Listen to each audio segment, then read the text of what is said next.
Hey guys, this is your guy Paul and this is Kitengela KAG area. You can see vile huku place kumejengwa. Hey, kumejengwa. Na niulize, kwa nini wewe hujaleta familia yako huku? Kwa nini hujakuja kusettle familia yako hapa? Na shidanga nikiwauliza hivi, hiyo your source of income, ile siku kutakuwa na kahitirafu kidogo. Mnaona the way serikali na mambo inaenda ikileta policies. Juzi watu wamebomolewa Gikomba. You never know this government. The next thing, utasikia wamebana importation of second hand clothes. Remember there was such a proposal. Hii ndio bacon. Hiyo ndio bacon. There was such a proposal in the previous government of banning mitumba. So you never know, the government can implement. Sasa tuseme uko na unauza hapo Gikomba. And Gikomba people make good money. There was a time I was a loan officer. And those people, they were making a lot of money mpaka nilikuwa na I envied them.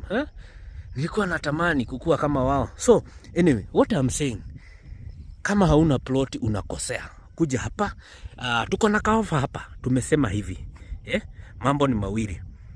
Ukikuwa na 850 cash, pesa ya kulipa mara moja, kuja nikupatie hii plot. Badala ya kulipa ile 900 cash, nilikuwa napeana. Haya, kama huna hiyo pesa, unasema unataka payment plan ya 1 year. Tutakupea payment plan, utalipa na normal price ya 1M.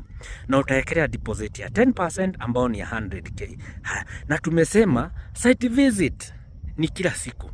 Every day, Monday to Saturday. Saa ngapi? Saa 4. Saa 4 ya asubuhi. Saa 4 ya asubuhi.